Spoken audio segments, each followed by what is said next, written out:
Você está no Arco 43, o podcast educacional da Editora do Brasil.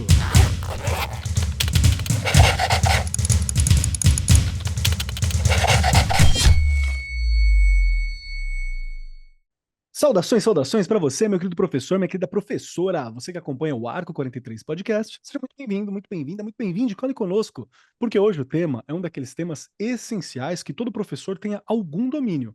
Por quê? Porque ele tange, toca e pertence à realidade material do dia a dia. São situações que nós vamos encontrar, nós vamos lidar. Né? Lembrando que a gente não está precisando que você vire um grande especialista, mas o conhecimento a gente tem que ter.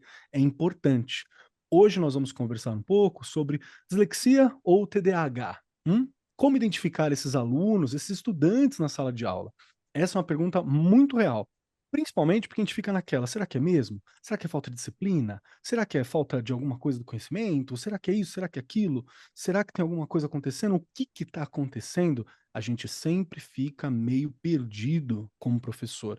Especialmente porque a gente está numa sala de aula com muitas pessoas, com pessoas distintas, né? E tem aqueles posicionamentos, tipo assim, na minha época não tinha isso, né? Sempre teve. Às vezes a gente não sabia identificar, ou identificava como outros problemas, ou como outras questões. Enfim, é um território nublado para a gente entender, mas que é muito importante nós, professores, sempre conversarmos a esse respeito. Inclusive, já conversamos no passado sobre dislexia. Tá lá no Arco 43, número 88, ó. 1000 anos atrás, devo dizer que estamos muito bem, porque Juliana estava conosco, está nesse programa, Regiane estava conosco, está nesse programa, e eu estou aqui também, estávamos nesse programa. Estava também a Maria Inês no programa com a gente, e todos estamos muito bonitos, muito bem, muito conservados, isso é sempre uma coisa bacana. E como eu acabei já anunciando, quem está comigo sentada à minha destra hoje é ela, Regiane Taveira, aquela que identifica primeiro, aquela cujo olhar está sobre todos os estudantes de sua escola, sempre de olho, falando assim: aqui precisa de uma atenção a mais. Tô errado, Rê? Olha, tudo bem, Kelly? Eu acho que você colocou aí muito bem. É essencial. Acho que é essa a palavra. A gente não precisa saber tudo, mas a gente tem que ter esse olhar observador, cuidadoso para cada uma daquelas crianças que a gente tem lá. Não é fácil, não é fácil, mas a gente precisa ter. E para a gente ter, o que a gente também tem que ir fazendo? Escutando podcast, lendo muito, entendendo um pouco mais. Quando você falou, voltou lá no 80 e quanto que era o programa? 88. Gente, olha só, estamos no 200 e poucos já, não é isso? Por aí, 213, mas eu já por parei de contar. aí. Chegou no 200, eu já falei, ixi, Exato. não consigo acompanhar. Ainda bem, não é? E olha aí quanto aprendizado. E aí volto a dizer, você não me fez a pergunta, preparada, Regiane? Não, eu nunca estou preparada, porque eu acho que sempre nas discussões, e nas reflexões aqui, a gente aprende mais, a gente fica um pouquinho melhor. Falta muito ainda, mas a gente fica um pouquinho melhor. Mas eu vou parar por aqui, Keller, porque a gente tem uma pessoa que vai nos ajudar bastante, não vai? Ela é especialista. Sim, sim, sim, sim. E é muito importante pensar, conversar com os especialistas também. Isso é algo que é essencial, porque a gente pode ter um olhar e por aí vai, mas o especialista é especialista, né? Ele estudou para isso. Junto conosco está aqui a Juliana Amorina, que é diretora-presidente do Instituto ABCD. Fonoaudióloga, mestre em saúde da comunicação humana pela Faculdade de Ciências Médicas da Santa Casa de São Paulo, especialista em linguagem com enfoque na linguagem escrita, tem experiência clínica de fonoaudiologia, iniciou as atividades no Instituto ABCD em 2010, já há muito tempo, está no projeto do Centro de Referência, foi membro do Comitê de Educação entre os anos de 2013 e 2015 e assumiu a coordenação técnica de 2015 para frente. Então, tá ali como diretora, enfim, sabe muito do que está falando aqui com a gente hoje, né? Tá como cargo de diretora-presidente desde 2018. Então, seja muito bem-vinda novamente aqui, Juliana. Muito bom ter você aqui. Pronta para o papo? Estou pronta para o papo. Muito obrigada. É uma alegria estar aqui para falar sobre esse assunto. Acho que um ponto importante é essa oportunidade de fazer trocas entre os saberes, né? Porque a gente não consegue saber tudo sobre um ser humano e muito menos sobre as condições que permeiam aí essa diversidade humana. Então, a possibilidade de trocar experiência, trocar saberes, é fundamental para que a gente possa alcançar nosso maior objetivo, que é dar uma educação de qualidade para todo mundo. Perfeito, perfeito. Então, vamos lá. Fique conosco que a gente já começa o programa. Chegou a hora de revolucionar a educação pública com a Editora do Brasil. Do compromisso social pela alfabetização ao impulsionamento do IDEB. Estamos lado a lado com as escolas públicas a cada passo. Com o projeto Alfabetiza Brasil, fortalecemos a leitura e a escrita na idade certa. O SAEB Brasil utiliza a inteligência artificial para traçar o plano de ensino perfeito e colocar cada estudante no caminho certo. A coleção Happy Play garante inglês para a rede pública brasileira, para professores e estudantes. E o projeto Convivências Plurais foca na formação de professores, estimulando debates sobre antirracismo e direitos humanos.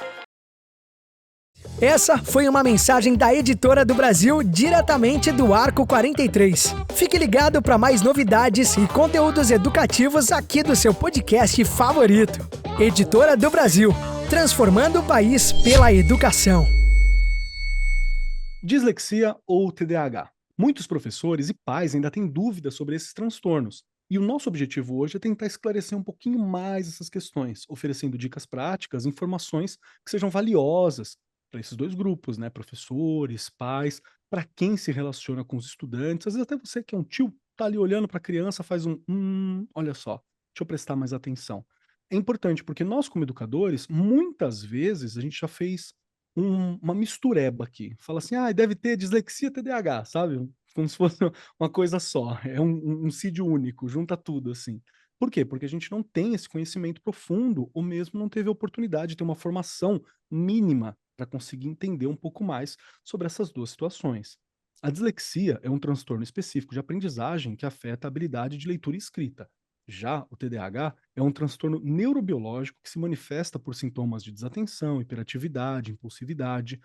Os dois podem impactar significativamente o desempenho acadêmico de um estudante. Um adulto também, tá, gente? Não é só estudante, que um jovem, criança que vai ter essas situações, não. Acontece muito.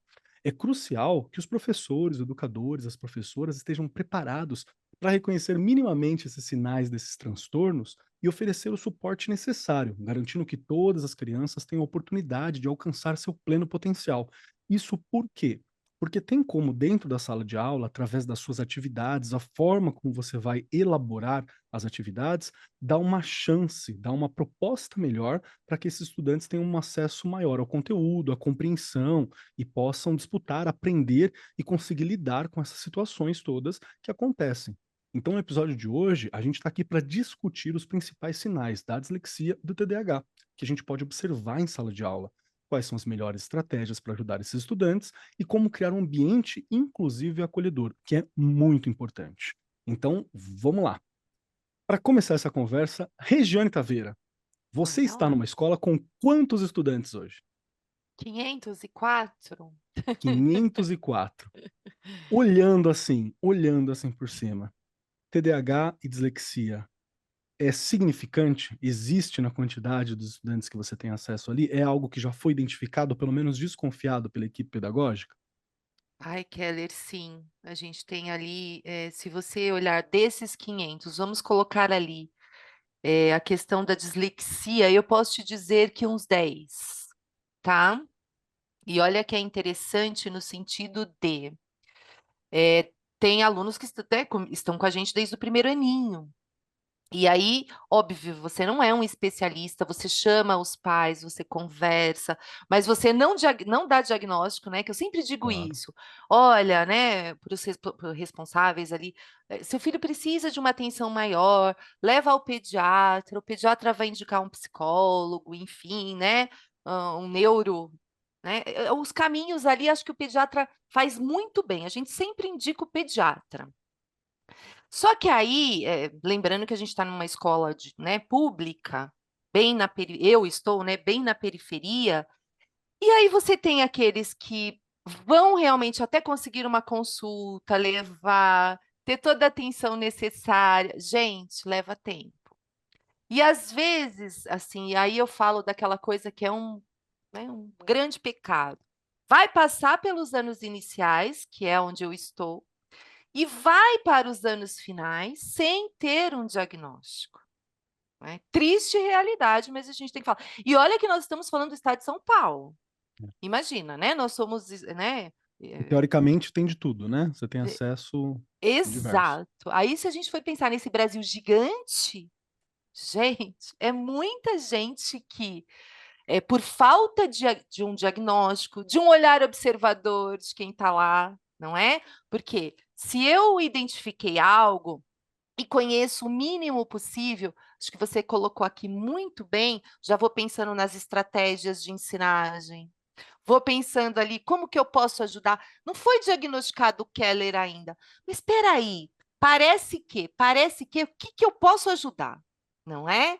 E aí já vou pensando em como eu posso ajudar, até para que essa criança não vá ficando para trás, porque ela não pode ficar para trás, não é? Então é o que a gente sempre indica.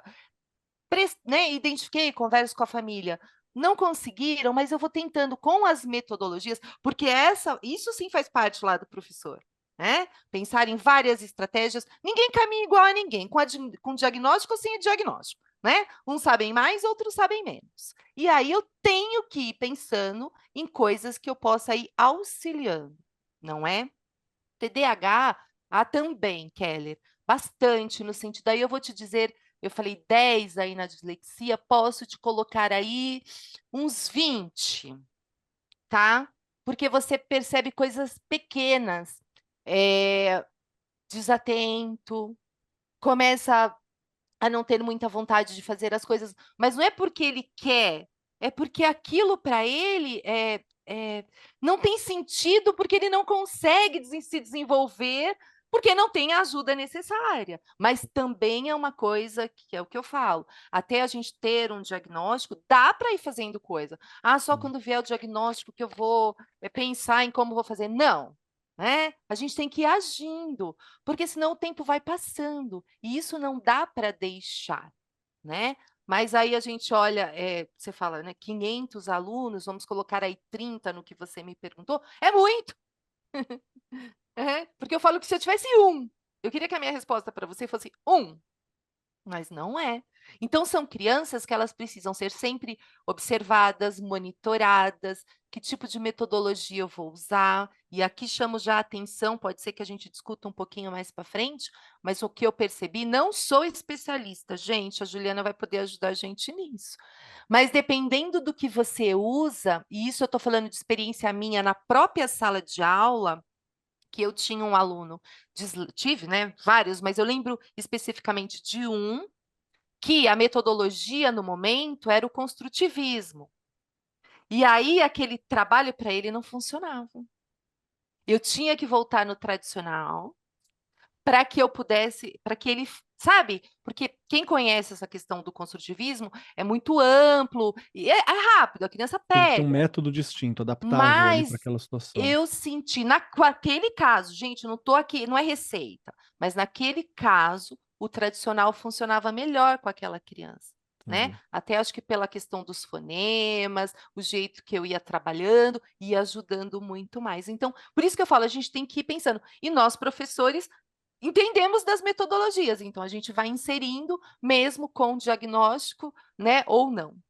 Perfeito, perfeito. Acho que é importante até lembrar uma questão boa. Pode ser que a gente esteja conversando, alcançando alguém que não é da educação.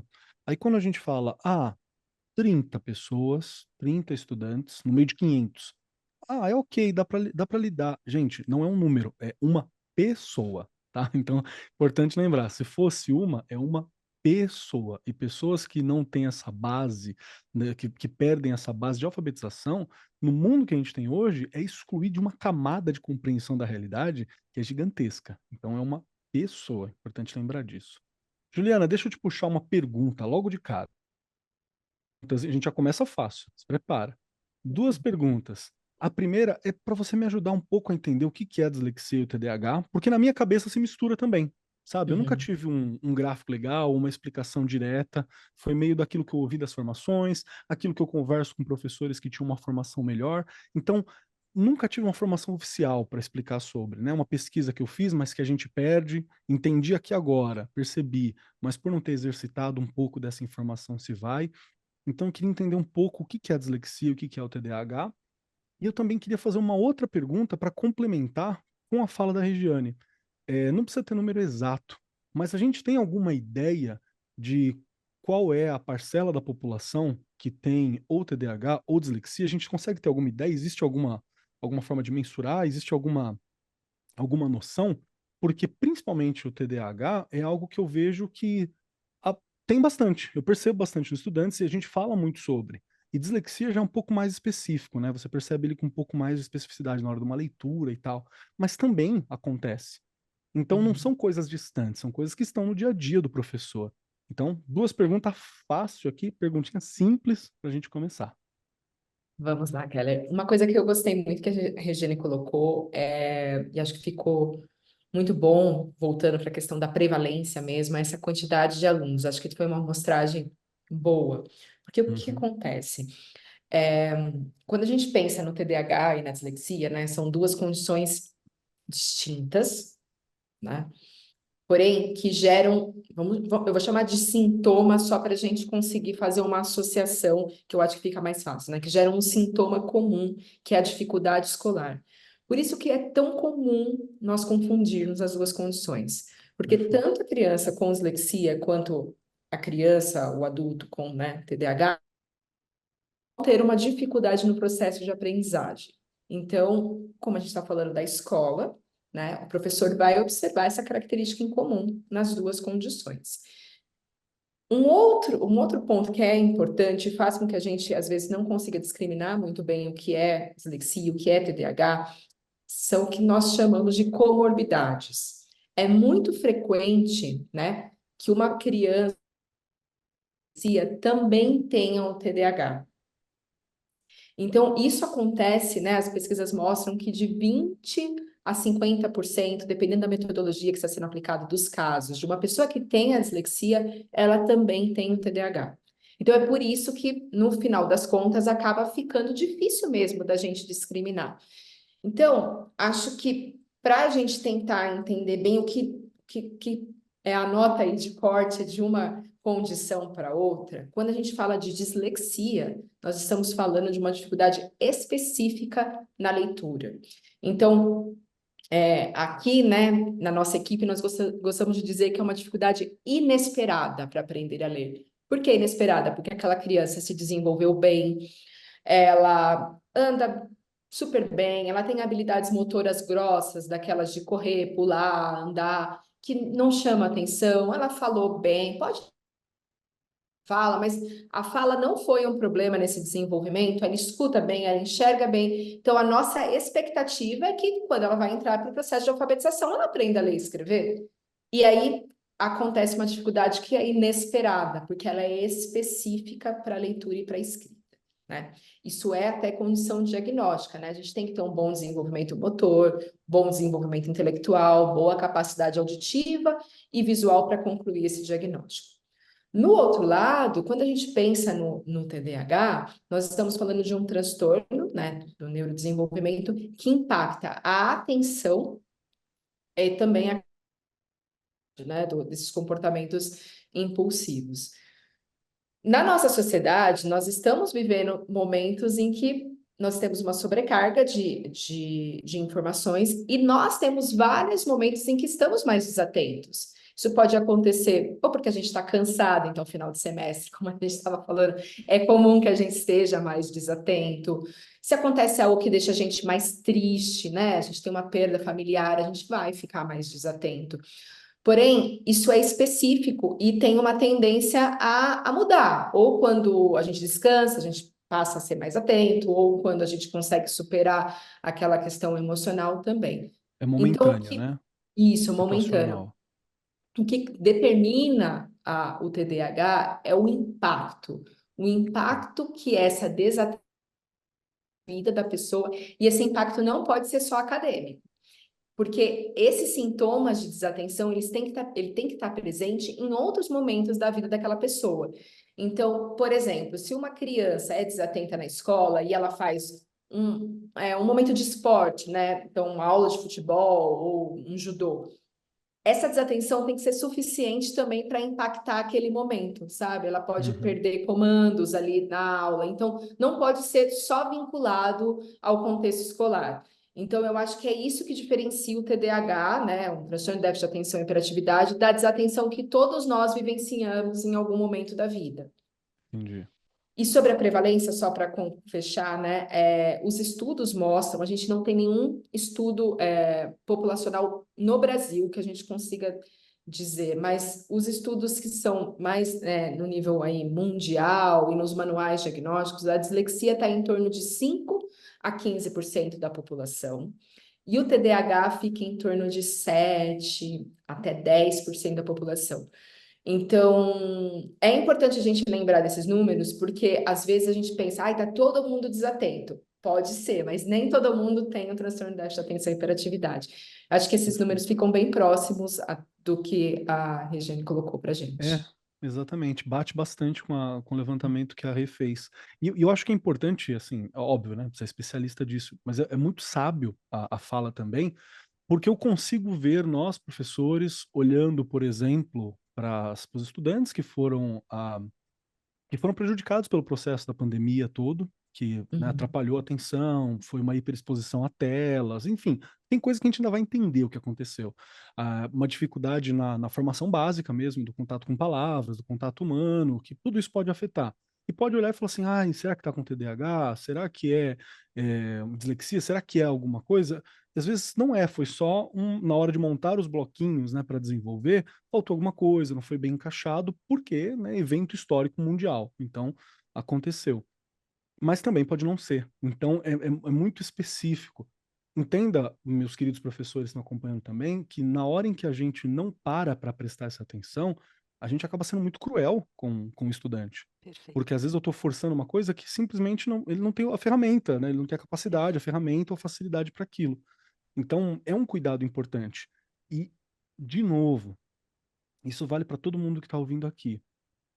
Todos nós precisamos tentar compreender um pouco mais, porque o que tem de adulto também que sofreu a vida inteira por alguma questão, alguma neurodivergência, alguma parada, sofreu a vida inteira, mas nunca entendeu ou nunca foi especificado porque não era falado na nossa época de criança, de jovem, nunca foi diagnosticado porque nunca foi uma preocupação, não tá no gibi, tá? É bastante gente que passa por essa situação. Tem amigos que descobriram a situação deles aos 40 anos, aos 35, aos 29, né? E depois que você descobre, tem um alívio, porque você entende que não é você que é preguiçoso, você entende que não é você que está na maldade, não é você que é desatento, né? Há uma situação. E você uma aprende condição, ferramentas para lidar com isso, né? Então tem uma coisa diagnosticar também é dar uma liberdade, sabe? É tirar uma pressão, que eu acho que ela é muito importante para colocar isso, né? E pensar, né, Keller, que não é uma incapacidade. Sim. Eu acho que é legal a gente pensar assim, não é uma incapacidade. A gente consegue ir superando com o caminho, escolhendo, é o que eu já coloquei, as ferramentas, as estratégias. E aí, né, volto aqui, eu acho que da outra vez que a gente já gravou, Juliana, eu comentei o curso que eu fiz com vocês, né, de Todos Aprendem, que foi fornecido para a rede. Foi, assim, super importante na minha vida profissional. O quanto a gente tem que estar ali, ninguém saiu especialista, mas eu saí mais atenta, não é?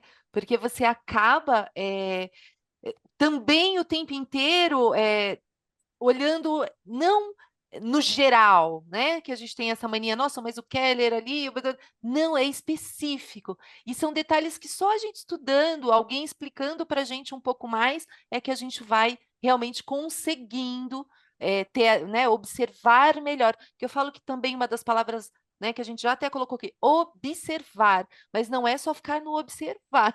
Você precisa, então, a partir daquilo, caminhar com aquela criança, porque você colocou também muito bem, Kelly, a gente precisa não pensar em número, não importa se é né? É uma pessoa que tem um futuro e que precisa se entender, gostar de estar ali, deixar de ser chamado de preguiçoso. Eu falo que essa palavra para mim é um horror, porque não existe preguiçoso. E, né, em alguns momentos falta um bom estímulo. E o adulto da situação somos nós para dar esse bom estímulo, não é? Perfeito, perfeito. Então a gente tem que ter, eu acho que é bem isso, o quanto que é importante, né, a formação. E eu acho que dependendo da faixa etária com a qual o professor, a professora trabalha, você tem que ter uma atenção muito específica àquela faixa etária. Não estou nem falando sobre mais atenção ou menos atenção, mas muito específica. Porque uma coisa é um adolescente, né, que você consegue sentar com ele consegue expressar aquilo com mais facilidade, porque tem um alfabeto simbólico, né, tem um alfabeto de vivência. Outra coisa é quando você trabalha com crianças, né? Eu Perfeito. consigo imaginar uma conversa com um adolescente que dá para você entender um pouco mais e facilita a adaptação. Mas crianças precisam da nossa atenção, é importante passar por um profissional se possível, é importante a atenção dos professores nesse sentido, para você olhar e entender ali o que fazer.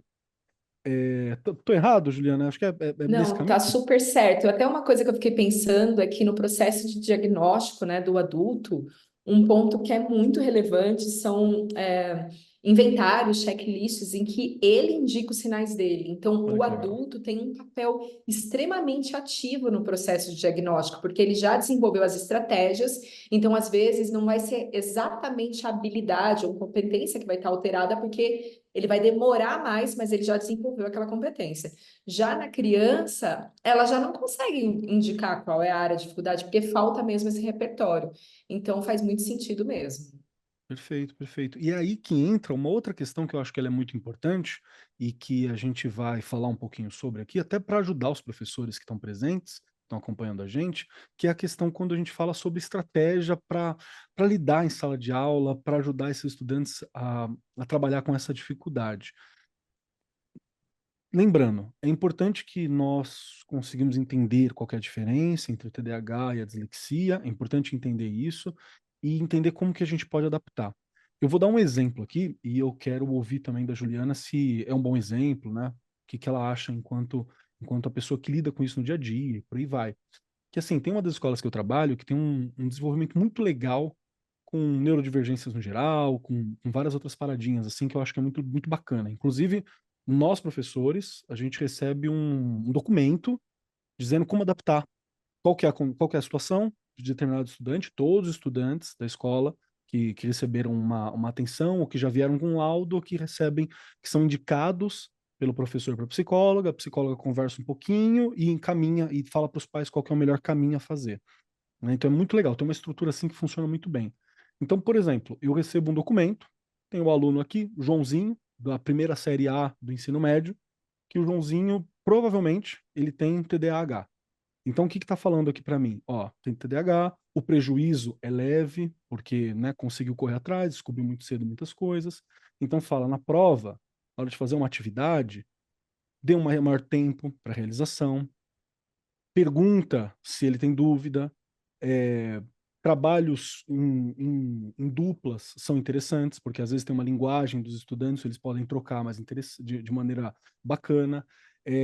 Criar esse espaço em que a pergunta não seja um problema, porque às vezes ele pode não ter compreendido, não é porque ele não entendeu, porque ele está atrasado, não, porque não encaixou, não chegou a informação. Então, repetir, se possível, incentivar planejamento, está escrito aqui, incentiva planejamento, incentiva organização.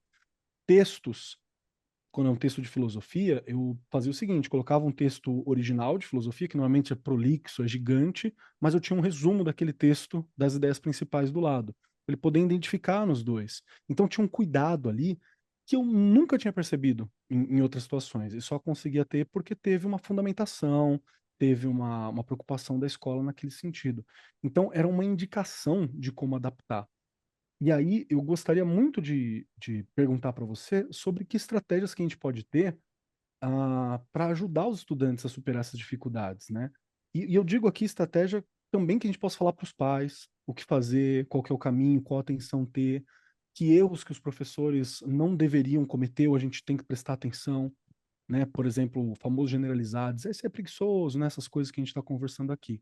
Se tem alguma estratégia que você acha que é eficaz e que funciona, uma preocupação que funciona, para a gente poder realmente auxiliar essas pessoas a superarem as dificuldades que, de novo, eles nem escolheram, né?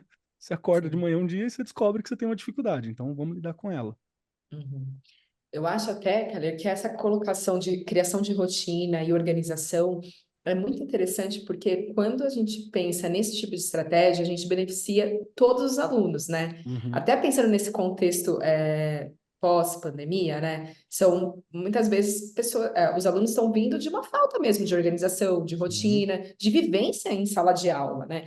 Então, como é bacana a gente pensar em estratégias que sejam inclusivas no ponto de partida, sabe? Porque eu acho que ouvindo os professores ao longo do tempo, eu fui aprendendo que se a gente tiver que criar uma estratégia diferente para cada aluno de sala de aula, o professor fica maluco, né? Porque daí é muita atividade. Mas quando a gente pensa em estratégias que conseguem abarcar perfis cognitivos diferentes, isso facilita demais a vida do professor, né? Então, eu acho que organização é fundamental. Sabe rotina? Igual tem na educação infantil, isso é muito frequente, né? De você contar qual que vai ser a rotina. Então, antecipação ela facilita a nossa organização e o nosso planejamento. Então, a gente conversar sobre o que vai ser feito, né? Isso facilita muito. Isso pode ser o dia, conversar o que vai acontecer no dia, mas quando a gente vai, por exemplo, ter uma tarefa de leitura, né?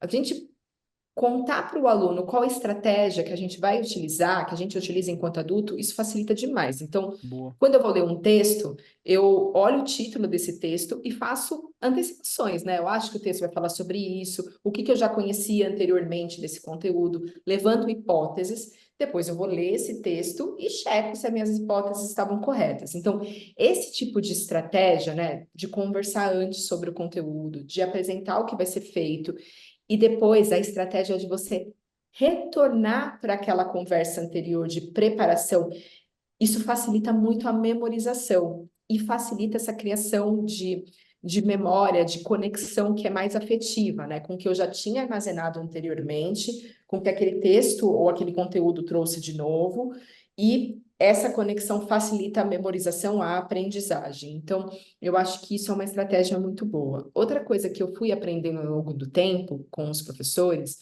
é que cada plano de aula tem um objetivo específico.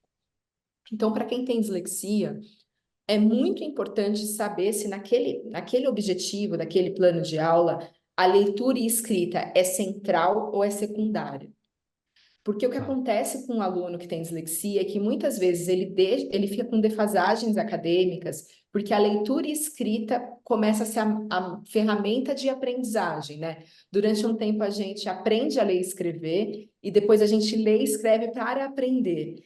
E talvez ler e escrever para esse aluno, para aprender, né, que tem dislexia, não é a melhor estratégia. Talvez ele aprenda melhor ouvindo, criando mapas mentais. Boa. Então, separar se a leitura e escrita é fundamental. Então, se é uma atividade em que você está trabalhando ortografia, a escrita ali é fundamental. Então, você vai ter que cobrar alguma coisa e talvez trabalhar com lista de palavras, com algo que facilite para aquele aluno que não domina tão bem a ortografia.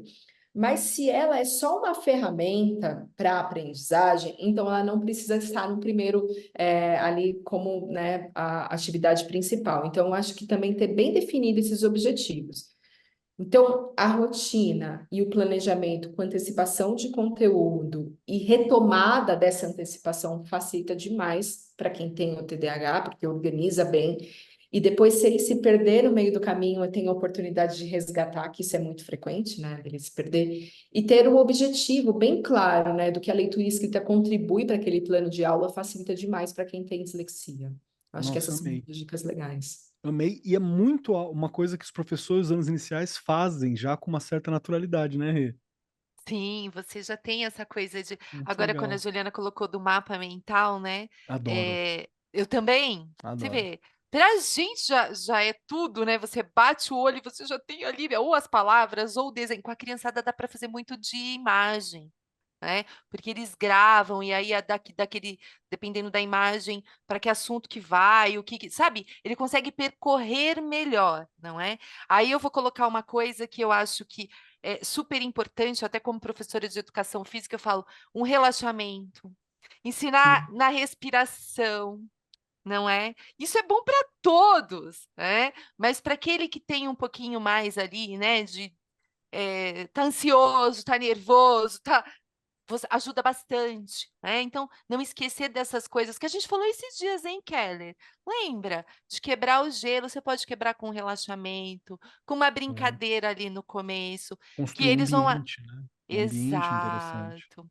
E eles vão achar que é uma brincadeira, e a Juliana pode até me corrigir, você brincar mesmo com a criançada, eu vou contar 1, 2, 3, quando contar 3 são 2 palmas, né? Quando chegar no 6 são 3, sabe assim, fazendo esse tipo de brincadeira para eles, né? Você acha que eles estão brincando, mas quem está ali inserido e que precisa desse tipo de, né, de coisa, você já vai estar trabalhando. Parece uma coisa boba, 1, 2, 3, 2 palmas, né? 5, 6, 4, 5, 6, mais 2 palmas, sabe assim? E clicando os números, em tais números, 2 palmas. Você vai fazendo esse tipo de coisa, eu acho que ajuda bastante também, né? Hoje, como é que fala? Acho que são flashcards, alguma coisa assim, mas eu usava como fichinha mesmo, né? Ah, é. Colocava Faz ali a tudo. imagem de um lado, o conceito do outro. Para todo mundo é bom, mas, né, se tem alguma criança inserida ali que precisa um pouco de mais atenção, você vai ajudar bastante com esse tipo de coisa também. Sabe Perfeito, o que eu perfeito. pensei agora? Desculpa, deixa eu só complementar, Vontade. porque eu me lembrei, Regina, que você estava falando sobre as metodologias, né? E quanto que, às vezes, o que a gente chama de tradicional funciona bem para alunos que têm dislexia ou TDAH.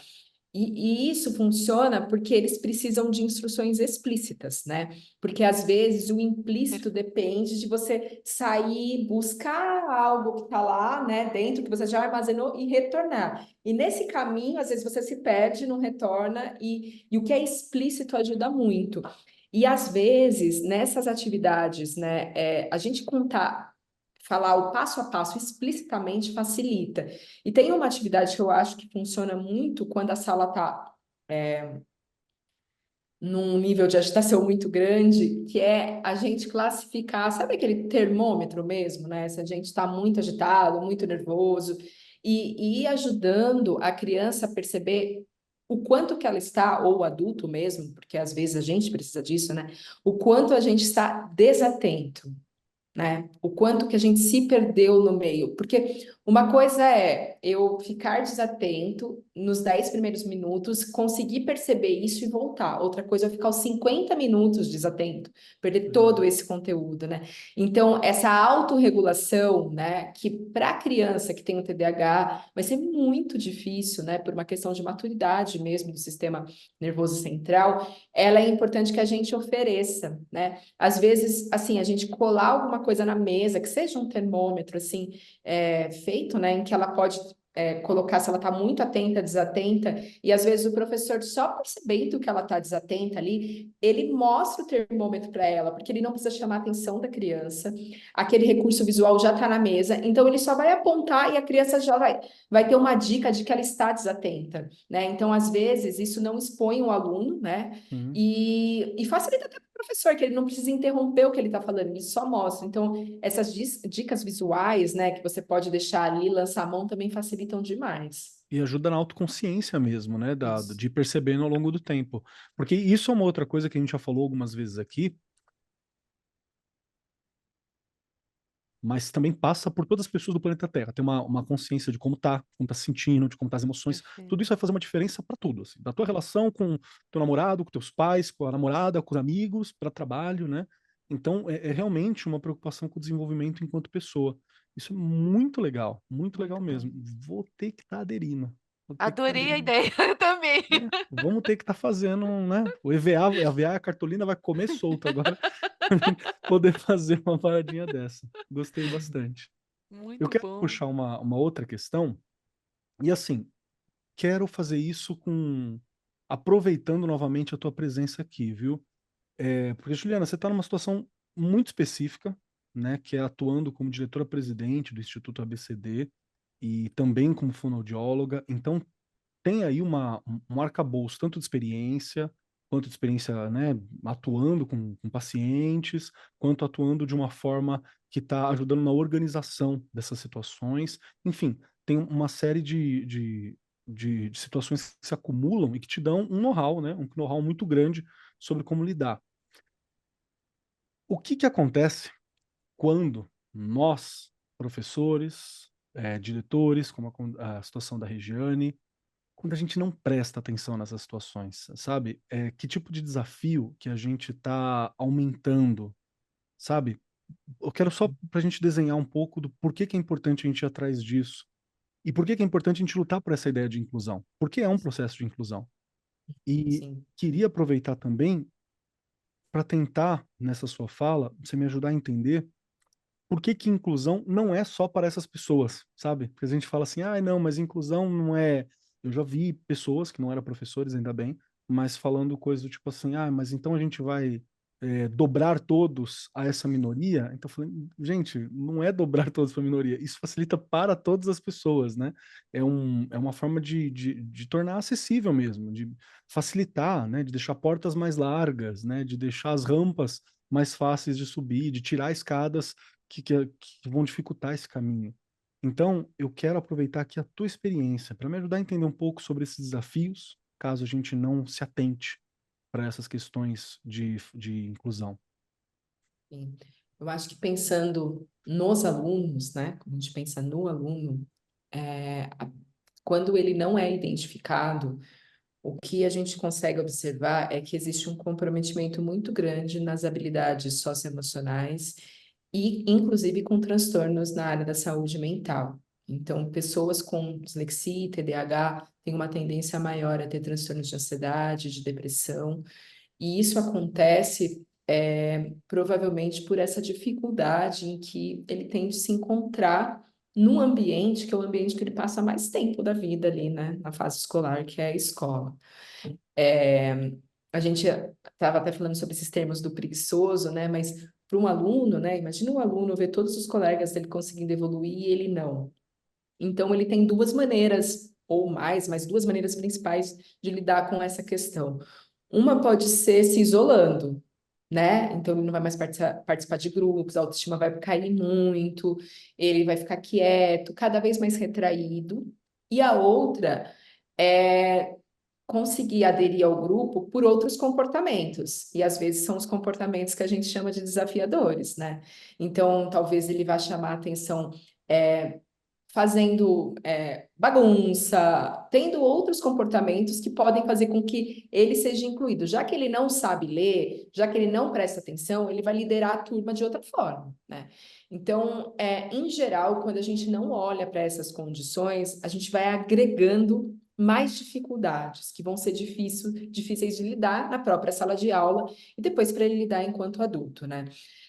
Eu acho que esse é o principal prejuízo. Mas também não são condições, as duas, que por si só justificariam uma defasagem acadêmica quando bem assistida.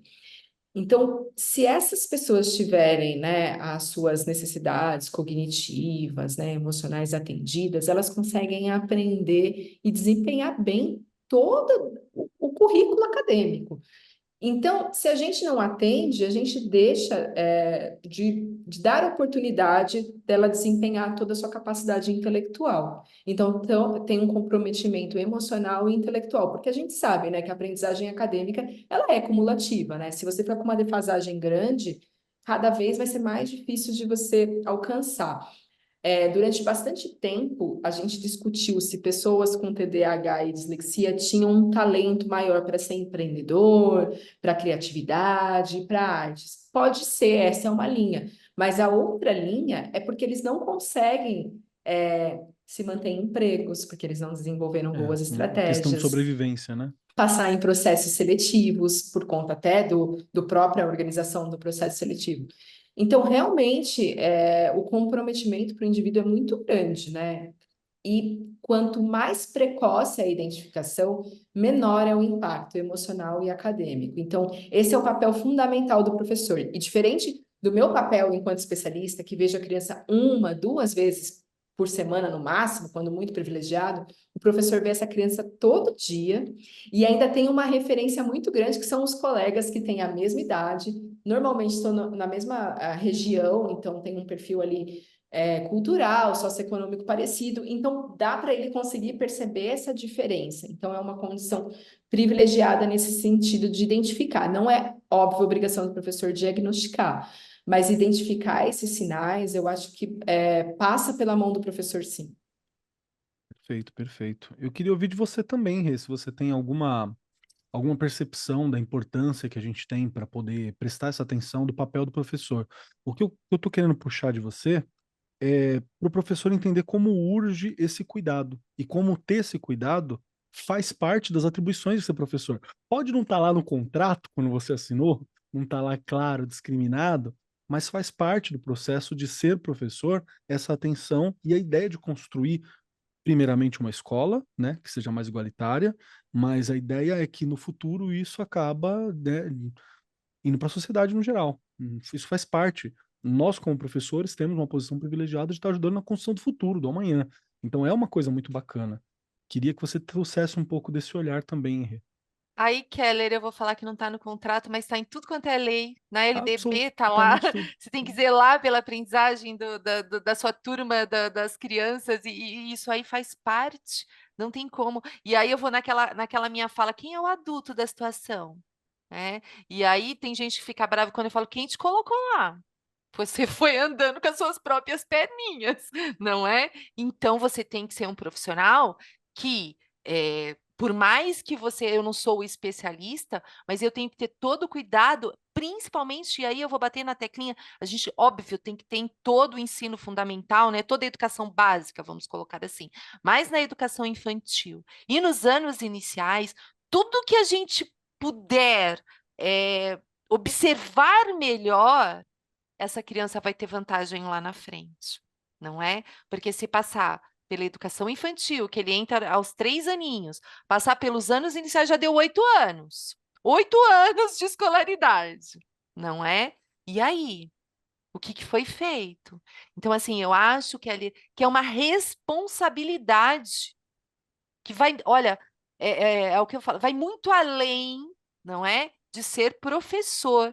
É uma responsabilidade. Se eu trabalho numa empresa que eu tenho que acender as luzes todos os dias, eu tenho que acender as luzes todos os dias. Se eu estou numa escola e eu tenho, né, como eu sou um docente, uma docente, eu sei das minhas atribuições como professor. Não dá para levar, não deu certo, o ano que vem, o próximo que se vire, não. Tudo que eu puder fazer ali, eu sempre, né, uma frase que, se eu não me engano, é de São Francisco de Assis, não, de Santo Agostinho. Bom, estou errada, se eu estiver errada, me É um corrijam. santo. É um santo, que ele dizia, faça o seu possível, que com o tempo se tornará impossível, né? Acho que é mais ou menos isso. Porque a gente não pode só fazer o nosso feijão com arroz todo dia, né? E eu acho que é bem isso, esse olhar. Eu vou estudar quais estratégias eu vou usar com o Keller. Né? Ah, mas o Keller não tem um diagnóstico, não é problema meu, a família não levou e não sei o quê, e não sei o quê. Gente, é problema meu? Sim, desde que eu peguei aquela turma, tudo que acontece ali é problema meu.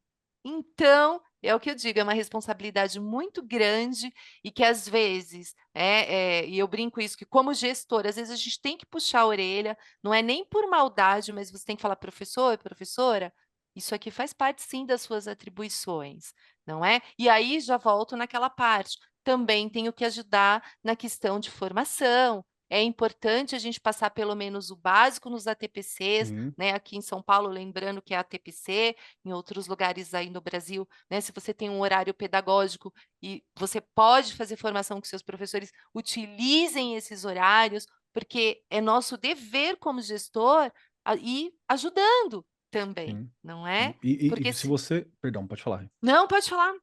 Não, e se você é professor e não tem acesso, a minha escola não tem como, a minha rede não tem esse trabalho, mas eu acho que ele é importante. Se você é importante, propõe isso para sua escola, propõe isso para sua rede, e se urge, você tem uma série de lugares que pode te ajudar com essa formação. Inclusive o Instituto ABCD, que pode te ajudar com esse processo de formação, que eu acho que é algo muito importante. Inclusive, acho que é bem legal, Juliana, se possível, a gente falar um pouquinho sobre os projetos, as iniciativas que tem dentro do Instituto, que pode auxiliar o professor que está meio perdidão, né? Que a gente está parado olhando, está meio perdidão, e que pode ajudar qualquer pessoa que está lidando com uma situação de dislexia, descalculia também, né? Quando você não consegue compreender o processo da matemática ali, TDAH ou qualquer outro transtorno da aprendizagem, que pelo que eu bem lembro, o Instituto trabalha bastante auxiliando a dar os fundamentos, a compreensão ou como lidar com esses diversos transtornos da aprendizagem, que em muitas escolas, por muito tempo, você só deixava o aluno de lado, reprovava, colocava na classe E, né? Ah, ele é ruinzinho, coloca lá na classe de reforço. Isso era muito comum no meu tempo, hein? Ainda bem que acabou. Sim.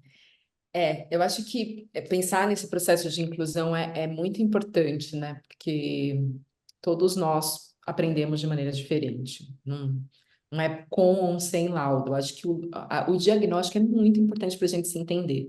É fundamental. Mas o especialista em aprendizagem, pelo que eu entendi, é o professor. Me disseram que ele é um especialista em aprendizagem. Então, as estratégias que vão ser flexibilizadas, adaptadas, é o professor. O Instituto ABCD, ele tem formações específicas para a dislexia, para entender o que é a dislexia. Então, a gente tem 2 cursos gratuitos e online nessa área, que é o Entendendo a Dislexia. Então, ele é bem básico, ele é um curso curto, né, de 8 horas, então é para entender mesmo o que é a dislexia. E tem um segundo módulo aí, que é o Atualidades sobre a dislexia, que ao longo do tempo também o nosso entendimento sobre esses transtornos do neurodesenvolvimento e de aprendizagem, ele foi mudando. E hoje a gente fala muito sobre fatores de risco e fatores de proteção. O fator de risco genético é grande, né? Então, se você tem uma carga genética, ele vai ser grande, mas um dos maiores fatores de proteção para manifestação e severidade, vou dizer assim, né, dos sintomas é a escola. O quanto a escola está preparada. Então, a gente pode ter a mesma carga genética ali de 2 crianças, mas o quanto a escola vai se adaptar para receber essa criança, isso vai fazer toda a diferença na severidade dos sintomas. Então, esse segundo curso fala muito sobre como a gente foi mudando esse entendimento dos fatores de risco e de proteção e o quanto que o ambiente pode realmente determinar o sucesso de uma criança ainda bem, né? E aí a gente tem o curso Todos Aprendem, que a gente comentou, que hoje ele tem uma versão online também e gratuita, ele é um pouco mais longo, né? Ele tem 32 horas, ele é voltado aí sim mais para o professor, e ele aborda esses transtornos do processo de aprendizagem, mas a ideia é mostrar o quanto essas estratégias podem beneficiar todos os alunos, inclusive aqueles que têm o transtorno específico de aprendizagem, que eu acho que pode ser uma boa. Então, nós temos também conteúdos como e-books, né, que falam aí como o que é a dislexia, mas também sobre a lei, né, que versa aí sobre os direitos e os educandos com TDAH e dislexia, sobre cada artigo e como adaptar isso para a escola. E nós temos um aplicativo, que é um aplicativo de apoio para o processo de alfabetização, que chama Edu. Ele também é gratuito. E ele foi pensado para as famílias, né? Porque as famílias precisavam de uma ferramenta. Ele surgiu antes da pandemia, mas daí caminhou junto com o processo de pandemia aí. E hoje ele está sendo adaptado para o contexto escolar. Mas nós temos ele já pronto para as famílias e para o professor que quiser usar mais de uma maneira individual com o aluno, né? Não no contexto de sala de aula.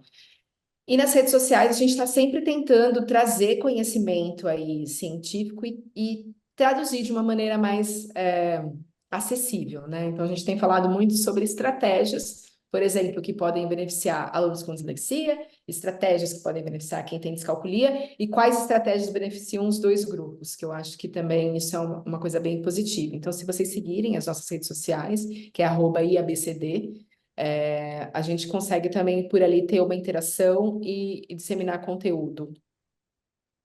Perfeito, perfeito. Fique conosco que nós já voltamos. Você está antenado com o mundo da educação? Quer ficar por dentro das novidades, dicas e tendências? Então não perde tempo e siga agora mesmo @Editora do Brasil _oficial, o Instagram da Editora do Brasil. Lá você encontrará pautas educativas, dicas exclusivas de autores renomados, lançamentos literários e didáticos e muito mais. Educação e informação de qualidade estão a um clique de distância. Não perca essa chance. Essa foi uma mensagem da Editora do Brasil diretamente do Arco 43. Fique ligado para mais novidades e conteúdos educativos aqui do seu podcast favorito. Editora do Brasil, transformando o país pela educação. Quero fazer mais uma pergunta para você, Rê, agora. Porque você também Bora. tem uma posição muito privilegiada, que é conversar com os pais. Às vezes dá uns BOzinhos, né? Às vezes o pai chega, né, meio full, que não tá entendendo o negócio e tal. Às vezes o professor tá ali, então é sempre complicado. Mas é muito bom você ter contato com os pais, porque os pais são a comunidade, né? É ali que você sente o dia a dia, ali que você constrói também a sua comunidade escolar. Como que você faz quando você chega pro pai e fala assim: pai, mãe, responsável, seu filho precisa de um pouquinho mais de atenção. Isso às vezes é bastante complicado. Às vezes o pai e a mãe conseguem entender fácil, às vezes o responsável fica meio assim. Mas como é lidar com a família, né? Como é que vai lidar com a família na hora que você conversa? Tem alguma técnica especial? Olha, a técnica sempre é ter muita calma. Explicar com toda. Bom, é o que eu falo, de uma maneira não muito formal, não. Tem que ser mais informal, Uhum. tá? Dependendo, óbvio, da sua comunidade, tá, gente? Porque às vezes pode ser a primeira vez que o pai, a mãe, o Tá responsável estão ouvindo falar escutando, sobre exato. dislexia, Não TDAH, né? adianta você, é isso, você ir usando palavras tão, né? Não, é o que eu estou dizendo, depende da sua comunidade. Se é uma comunidade, né, uma escola privada, num lugar privilegiado, as pessoas já têm uma certa noção, vão, né, é diferente. Mas quando você pega, né, pais que não conseguem entender, né? Tem Ah, é os normal. acessos. O que a gente sempre escuta e que é muito interessante, esses meus 30 anos eu escuto isso. Ah, mas o tio era assim. O irmão também. Ah, o avô. Ah, era assim. Tipo, tá tudo bem, né? Então, né, família? Era assim. Então agora a gente precisa pensar que seu filho, sua filha, neste momento não é assim. A gente precisa entender e conseguir ajudar. E para a gente conseguir ajudar, a gente precisa ir, né, da ajuda de um pediatra, né, leva no posto. As indicações, Kelly, são sempre o que você tem ali como recurso. Se a pessoa tem um convênio, você pede para levar, se não, não. Mas essa conversa, ela não pode ser uma conversa rápida, tá?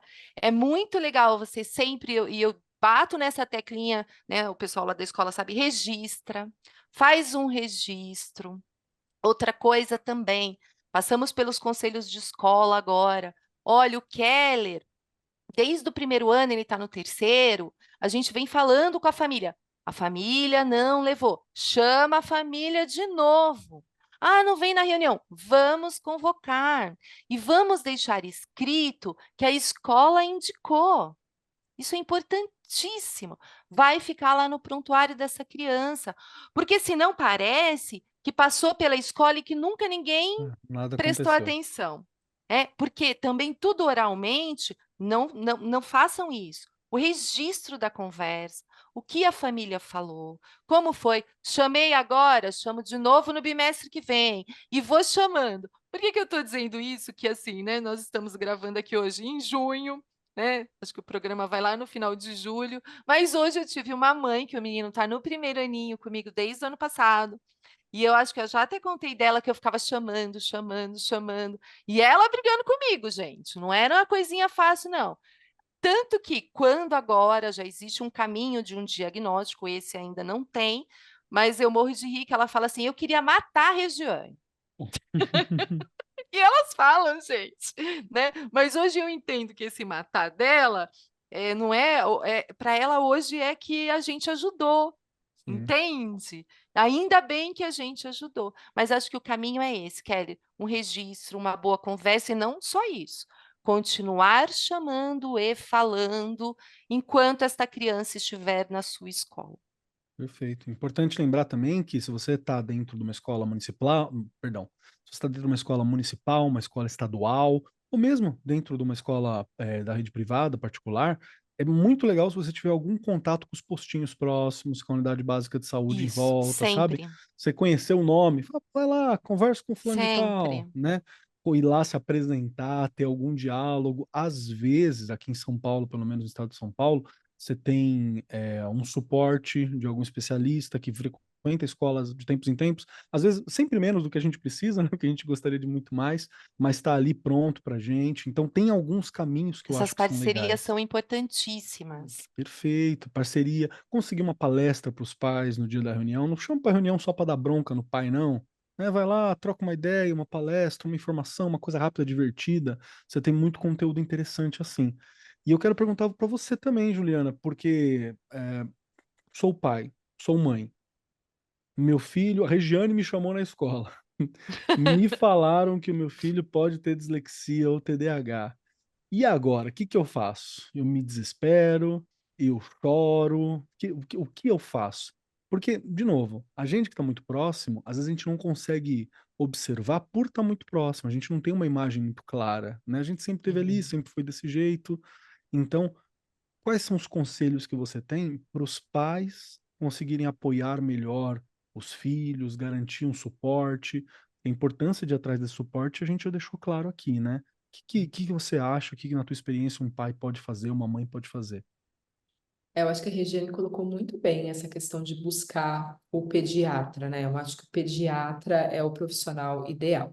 Primeiro é estar, né? O pai, a mãe precisa estar atento para o que está sendo falado, né? Eu acho que é muito difícil, né? O filho é a joia mais preciosa do pai, né? Então você tem toda uma idealização. Quando você escuta que seu filho não está conseguindo fazer alguma coisa, é comum o processo de negação. Falar, não, essa professora, não, essa diretora, pega no pé dele. Desde o início pega no pé dele, né? Esse É tipo de isso. coisa.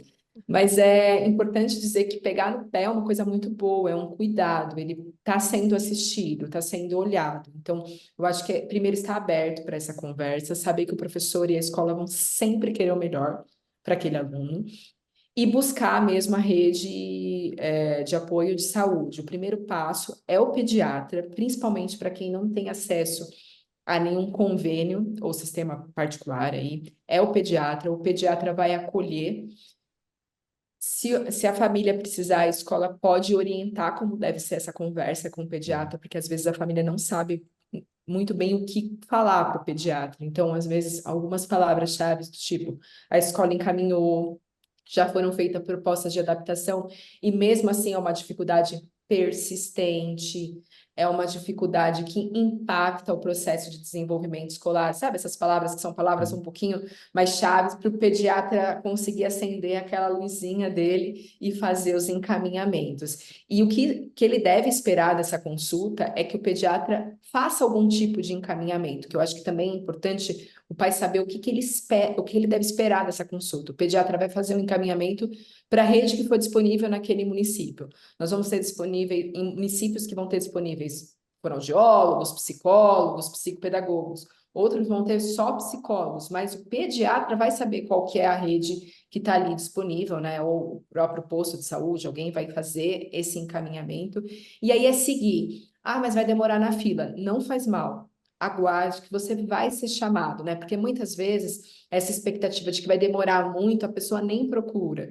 Mas é importante ir e procurar, porque senão a gente nunca consegue, né? Tem que esperar Verdade. mesmo na fila. Eu acho que esse processo, então, de ter uma escuta atenta, conversar bem com o pediatra, saber o que esperar, que seria esse encaminhamento, é fundamental para a família. Perfeito. Acho que a gente tem um norte bem interessante aqui. Já está dando nosso horário de finalização do programa, mas, como sempre, não podemos finalizar esse bate-papo sem as três perguntinhas finais. Para você que caiu de paraquedas aqui, o que são as três perguntinhas? As três perguntinhas é o momento em que a gente vai fazer aqui uma rodada na mesa toda, falando sobre se você gostou do programa. Segundo, onde a gente encontra como eu sei mais sobre os participantes, sobre as pessoas que estão aqui nessa mesa, os projetos que estão fazendo na rede social. E terceiro, um conselho, uma dica, algo que possa ficar com os nossos ouvintes até o nosso próximo programa vir e trazer algo novo para você. Assim você sempre tem um pedacinho dos participantes e um pouco mais para ampliar essa discussão. Vale qualquer coisa, vale dica de música, vale livro, vale ideia, vale frase, vale pensamento. É um pedacinho da Rê, um pedacinho da Ju, um pedacinho do Marcos aqui, do Keller. Essa é a ideia. Então, para dar tempo de todo mundo pensar, Regiane Taveira, as três perguntas para você. Primeiro, se você gostou do programa. Segundo, onde eu acho a Regiane? Socorro, quero dica da Regiane. Como que eu faço para conversar? E terceiro, um pedacinho seu para ficar conosco. Gente, se eu gostei, é o que eu falei, se eu sabia 1%, agora tem 2. Não é uma delícia? Porque eu falo que a gente tem que sempre imaginar que você não sabe nada, né? Para você continuar ali, porque senão a gente fala, já sei. Não, gente, adorei. Aliás, é o que eu falo, a gente tem que ter sempre essas discussões, reflexões, porque ajuda muito, muito a gente lá na escola. E me coloco nisso, não é? Ajuda muito, muito. Querem me encontrar? Estou aqui no Arco 43, estou lá no Instagram, no Facebook e na escola, lá no chão da fábrica, onde esse negócio todo tem que acontecer. Tem que acontecer, né, Keller? E aí não tem como. Eu acho que eu não lembro se eu já indiquei isso lá atrás, mas eu sei que já, se foi nesse programa que fizemos juntos, mas como as estrelas na Terra, não tem como deixar professor e professora que ainda não assistiu, assista, né? É uma coisa que desde quando eu assisti, fala, Regiane, quando? Melhor não falar, já faz muito tempo. Mas agora, por conta do programa, eu voltei e vi alguns trechos novamente. Gente, assistam, não é? É para dar aquela mexida com a gente mesmo. E quanto que a gente é importante, né? Nós, professores, professoras, como nós somos importantes na vida dessas crianças que estão com a gente, como a Juliana colocou muito bem, muito mais tempo do que elas estão, às vezes, na própria casa. Foi uma delícia, adorei. Perfeito, perfeito. Muito obrigado. Obrigado pelo seu cuidado, obrigado pela sua presença, obrigado por estar aí sempre observando os estudantes e trazendo esse retorno para a gente entender um pouquinho mais de como que é o trabalho, o que fazer e como olhar com compaixão para a construção desse futuro, viu? Obrigado. Até eu. Vamos lá. Juliana Morina, que está aqui conosco, já veio outras vezes e está aqui hoje conversando sobre esse assunto tão importante. Obrigado por ter vindo. 3 perguntinhas para você. Primeiro, se você gostou do programa. Segundo, onde eu acho a Juliana, como eu sei mais sobre o trabalho dela, como eu acho o Instituto, o que que eu faço? Preciso desses cursos, preciso entender qual o caminho. E terceiro, um pedacinho seu para nos acompanhar. Ótimo. Eu adorei estar aqui hoje. É muito bom ouvir o professor, porque eu sempre fico pensando o quanto eu aprendo também, e ouvir as experiências e essa troca é fundamental até para conseguir pensar em novas formas de dizer e explicar esses transtornos que às vezes a gente fica tão apoiada no livro, na teoria, e a vida é diferente na sala de aula, né? Então, acho que é a única maneira de aprender, já que eu não estou na sala de aula, é escutando os professores. Eu estou no Instituto ABCD, então no @iabcd vocês vão conseguir acompanhar todo o trabalho, e o site do Instituto é iabcd.org.br. A Regiane roubou a minha ideia, que era o filme, mas eu queria então deixar a indicação de um livro, ele não é tão recente, mas ele é Mentes Inquietas, da doutora Ana Beatriz. Eu acho que, já que a Regiane deixou um filme falando bastante sobre a questão da dislexia, eu acho que Mentes Inquietas fala bastante sobre o TDAH, e explica alguns comportamentos que talvez para a gente seja difícil de lidar. A gente que não tem o transtorno de déficit de atenção e hiperatividade é difícil de lidar, mas quando você entende por que o outro tem esse comportamento, talvez fique mais simples. Perfeito. É um exercício de compreender o outro, né? Inclusive, muito obrigado por estar aqui, por trazer essa compaixão, esse cuidado, esse exercício contínuo, que todo o seu trabalho, sua trajetória profissional é sobre esse cuidado com o outro, para essa construção de uma igualdade, de uma acessibilidade maior. Obrigado, Juliana, por estar aqui com a gente de novo, viu? Eu Agradeço que muito. agradeço.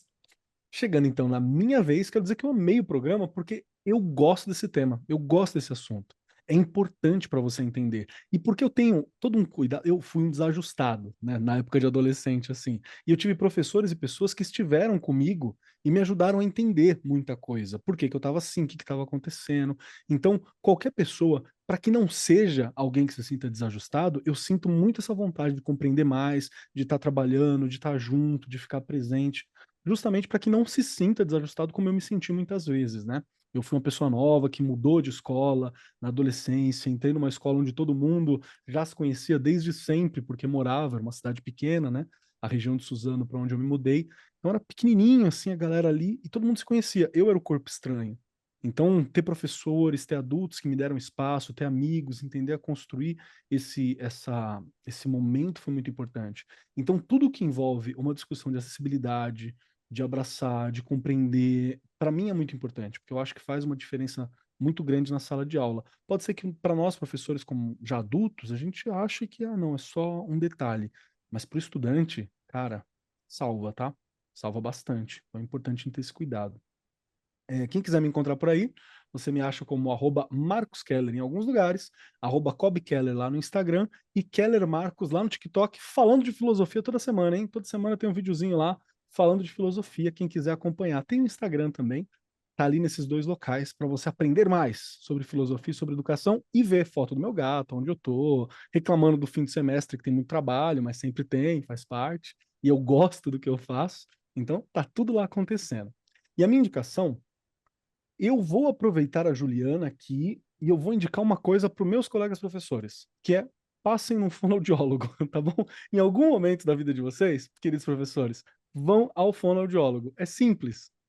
É simples, é você marcar, se você tiver algum convênio, como nós temos aqui o servidor público, né, estadual, vai lá, marca e visita, sabe? Aí ele vai falar assim, vamos tirar aqui, vamos fazer aquela câmera na garganta para ver se está tudo funcionando legal. Gente, é importante, tá bom? Inclusive, vou aqui dar um abraço rápido para minha fono, que é a Tati Pivovarsky, que é muito gente boa e está me ajudando a entender algumas coisas da garganta, que eu estava perdendo um pouco a voz. E, gente, eu trabalho com voz para tudo, podcast, vídeo, né, música e por aí vai.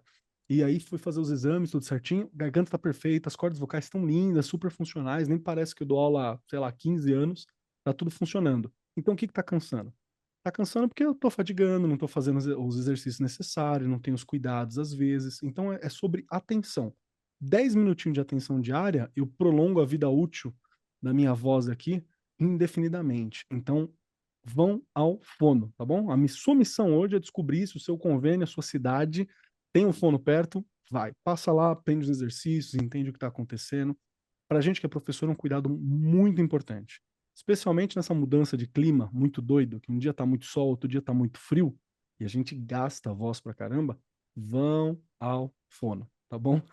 Essa vai ser a minha dica de hoje para vocês, que eu acho que é muito importante. No mais, quero te convidar a visitar lá no Instagram a Editora do Brasil. Digita lá, @Editora do Brasil, _oficial, para você ter mais acessos a tudo que a Editora do Brasil oferece. Esse programa é um esforço de trazer uma formação para os professores que pode ser feita a qualquer lugar. Você pode estar dirigindo, você pode estar no ônibus, você pode estar lavando louça, limpar a casa. Podcast, lavando louça, limpando a casa é vida, gente. Vai que é vida. Então é uma forma de você ter esses acessos. Quer saber mais sobre educação? Quer saber quando os nossos programas já estão sendo lançados? Siga o @Editora do Brasil, _oficial e fique por dentro sobre tudo que tem sobre o mundo da educação para você. E é isso. No mais, eu sou Marcos Keller e até semana que vem. Este programa foi apresentado por Marcos Keller e Regiane Taveira. Gravação e edição, Agência Bowie. Produzido pelo Departamento de Marketing da Editora do Brasil.